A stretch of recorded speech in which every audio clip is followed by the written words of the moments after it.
Next is Prospero's dialogue. Come with a thought, I thank thee, Ariel. Come, come, Ariel, I summon you. As I'll summon you with a work. I summon you with a work. This is what he tells Ariel. Come, come. He says, thank thee, Ariel. Come. Thank you, Ariel. Come, come. He says to Ariel. He is calling.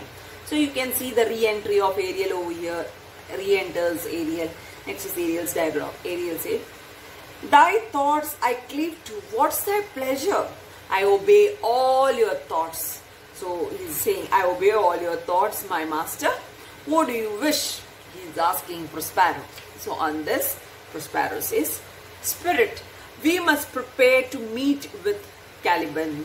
So he says, he's calling out to Ariel. Spirit, he says, we have to get ready to meet with Caliban. This is what he says. So on this, Ariel's reply, you can say, hey, my commander, when I presented Ceres, I thought to have told thee of it, but I feared lest I might anger thee. So he says, hey, my commander, hey, my master, yes, my master, he says, when I was putting on the Ceres show, I just remembered about it. I had thought about it to tell you about Caliban, okay? But I feared lest I might anger thee. But I was afraid, he says, of upsetting you. I was afraid of upsetting you, so I didn't mention about Caliban. This is what he says. Prospero, say again, where didst thou leave these wallets? So he says, tell me. Say again means tell me. He says, tell me, where didst thou leave these wallets? Where did you leave these wallets? These wallets in the sense, the rogues, right? Who are the rogues? Caliban and his team, okay, are the conspirators, Stefano and all, Trinculo, Caliban, okay. So that all the three, that is rogues, he says. So what is rogues? What do you understand by rogues? Unreliable people, okay, all three, they are unreliable people. That is what he says, wallets. So on this, Ariel says, I told you, sir, they were red hot with the drinking, so full of valor that they smote the air for breathing in their faces, beat the ground for kissing off their feet, yet always bending towards their project. Then I beat my tabor, at which, like unbacked coals, they pricked their ears, advanced their eyelids, lifted up their noses as they smelled music. So I charmed their ears, that cough like they my lowing followed through toothed briars, sharp furzes, picking gauze and thorns, which entered their frail shins. At last I left them in the filthy mantled pool beyond your cell, there dancing up to the chins. This is what Ariel says. So Ariel is saying, I told you, sir. I told you, sir. What I tell you is that they were red hot with the drinking. They were totally drunk. Who were totally drunk? Three. The three. That is Caliban, Stefano and Trinculo. Okay, they were totally drunk. So full of valor that they smote them. And after drinking, they were puffed up. They were puffed up with courage. Puffed up with courage that they smote the air. So what did they do? They struck the air. Why did they struck the air over here? For breathing in their faces, for blowing. They were angry at the air and they had struck the air just because the air was blowing in their faces. Beat the ground, and they were going on beating the ground. Why they were beating the ground? Because the ground was touching their feet. That is why they were beating the ground. Yet always bending towards, they are drunk people and they were not in their senses, but they developed some courage and they were fighting with everything, all possible things. They were fighting with the air, they were fighting with the ground for just touching their feet, right? So for all these things, yet always bending towards their project. Even when drunk, they were studious. They kept their plans in their mind. What was their plan? Their plan was that conspiracy where they had to kill Prospero, isn't it? That was their plan. Even when they were drunk, totally drunk like this, they still kept their plans in their minds. Then I beat my tabor. Then what did Ariel do? He was beating his tabor. Tabor is what? Tabor is a type of drum, okay, which is used for merrymaking, right? So when they have some sort of enjoyment, they beat the drum. So he went on beating the drum to produce sound over here. Who did this? Ariel. At which, like unbacked coals, they pricked their ears. So when they heard the sound of the drum, what they did, like unbacked coals. Unbacked coals means unmounted coals, unmounted horses, unmounted young horses. When they are mounted, they won't give that much attention to hear, to listen something. They'll just move off. But unmounted ones, they are very sharp in listening. So like unmounted horses, they pricked their ears, they pricked up their ears, they opened up their eyes. They were sharp now, right? They opened up their eyes, advanced their eyelids. That means they opened up. So they were looking around from where they were hearing the music. Then lifted up their noses as they smelt music. So, and they just lifted up their noses to find the source of music, from where the music was coming. Because you know, Ariel is a spirit over here and nobody can see Ariel. So they were not knowing from where the music was coming. That is why they were in search of the source of the music. So I charmed their ears, that cough like they my lowing followed through, toothed briars, sharp furzes. Okay, so what did he do? So I put a spell on their ears so that they followed his sound. Ariel had put a spell on their ears, on the ears of this tree, so that they followed Ariel. And how they followed Ariel? They followed like calves. Calves, you know, young one of the cow, right?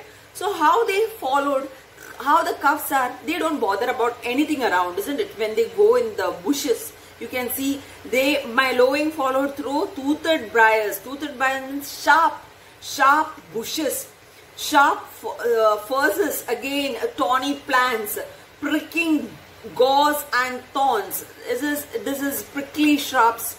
So you know, these calves, they keep on moving in all this prickly things, right? Prickly bushes or the thorns, right? They keep on moving in it. The calves, exactly like the calves, they were not bothered about all these things. You know, they were drunk. Okay, that is the first thing. Okay, so they were just moving on in the thorny bushes, in the thorny plants. They kept on moving like the calves, like cattle. They kept on moving. This is what you can understand. Which entered their frail shins, and what happened as they walked in? After all, they are human beings. So and everything was torn. That is tearing their body parts. That tore up their lower part of the legs as they entered inside. Okay, lower parts of the legs got torn off. Okay, over here. At last, I left them in the filthy mantle pool beyond your cell.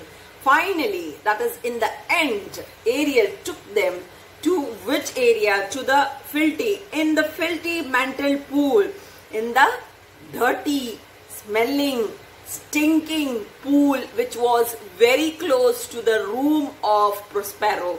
In that pool, in that pond, he took them. Okay, he took them to the pond. They reached to the pond in search of the sound. They wanted to know where, from which source the sound was coming. So in search of that sound, they kept on moving without even bothering from which part or from which area they were moving. So they moved on to the thorns, to the prickling plants, right? Pricking plants, to everything. They just passed and they went. Finally, they reached to that stinky pond, right? Stinking pond, they came and they were there dancing up to the chins. So they were in that pond. Dancing up to their chins means what? In which the water was covering up to their chin. That dirty water, stinking water was covering up to their chin. They were inside it. They were inside that water. At that point, they were not even knowing the smell of it. So dirty it was, right? So you can see the meaning given over here about the pond, scum. So it was totally dirty with scum, right? That is why it is said mantled pool. Prospero says, "This was well done, my bird. Thy shape invisible retain thou still. The trumpery in my house, go bring it hither, for stale to catch these thieves." So he's saying, this was well done, very good. He says, my bird means my little boy, my little one. That is what he's calling Ariel as, my little one. Well done, good job. You have done a very good job, my little one, he says. The shape invisible, retain thou still. You stay invisible. Okay, you stay invisible. Even now, continue staying invisible. Don't come in light. Let them be searching. Let them stay over there. That is what he's telling him. Then he says, the retain thou still. The trumpery in my house, go bring it hither. Then he says, the trumpery. You do one thing. Go to my house and get the trumpery. Trumpery means garments. Okay, garments, that is fancy clothes. Fancy clothes. He's asking him to get the fancy clothes from his home to this place. He says, get it over here. He says, for stale to catch the streaks. And why? To use as a bait. To use as a bait to catch the thieves. Bait means a food. What is used, isn't it? To catch fish, what we use a food on the net, on the hook, isn't it? To catch the fish, or in the net sometimes. To trap animals, we often use food. So same thing over here. Now here, what is the bait? Bait is fancy clothes. Okay, that is what is being said. Fancy clothes were asked. Prospero asked Ariel to get those fancy clothes to use as a bait to catch these thieves. This is what he says. So on this, Ariel says, I go, I am going, he says. Ariel says, yes, I am going. Prospero. A devil, a born devil, on whose nurture can never stick, on whom my pains, humanly taken, all lost, quite lost. And as with age, his body uglier grows, so his mind cankers. I will plague them all, even to roaring. So they re-enter Ariel, loaded with glistering apparel, etc. Come hang them on this line. Prospero and Ariel remain invisible. There enter Caliban, Stefano, and Trinculo, all wet. So this is what we can see. Prospero says, a devil, a born devil, on whose nurture can never stick. So he says, Caliban is a devil. He is a born devil. Caliban is a devil. He is a born devil, he says. On whose nature nurtured, okay, whom we can never, who can never be trained. This is what he says. Who can never be trained. And there he is saying what he had done. Nurture can never stick on, whom my pains humanly taken, all my attempts to help him undertaken with the best intentions, everything went waste. This is what he says. Humanly, all lost, quite lost. Okay, so everything went waste. All my efforts, what my attempts, whatever had been put over there to undertake, which was undertaken to help him undertaken with the best intentions, have failed over here. This is what he says. And as with age, his body uglier grows. As his body grows uglier, as his age is growing. Along with his age, his body is becoming uglier. This is what he's saying. So his mind cankers, and his mind is getting rotted. Okay, his mind is getting rotten as well. This is what he says. I will plague them all, even to roaring. So I'll torment them. I'm going to torture them till they roar. Okay, till they roar with pain. I'm going to torture them. This is what he says. He was so angry at this people, right? So this is what Prospero is saying.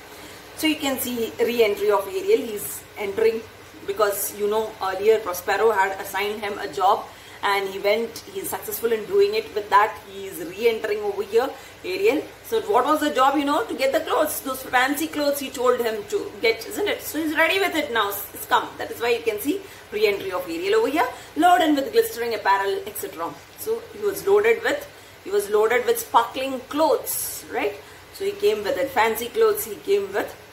Come, hang them on this line. So when he brought this clothes, Prospero is telling Ariel to hang them on the clothes line. Okay, to hang them on the clothes line. So there Prospero and Ariel remain invisible and they hide themselves, both Prospero and Ariel. That's a magic spell. They hide themselves. Then there enters Caliban, Stefano and Trinculo. Okay, Trinculo. Okay, they enter. How they enter? They were all wet. You know, they were in the stinking pool. From there, they have come. From that dirty pool, they have come out. So they were all wet over here. So this is what we can see. So I'll wind up my class up to here. In my next class, I will be doing with Caliban, Stefano, and Trinculo. Okay. So these dialogues we will be discussing in our next class. Till then, thank you very much.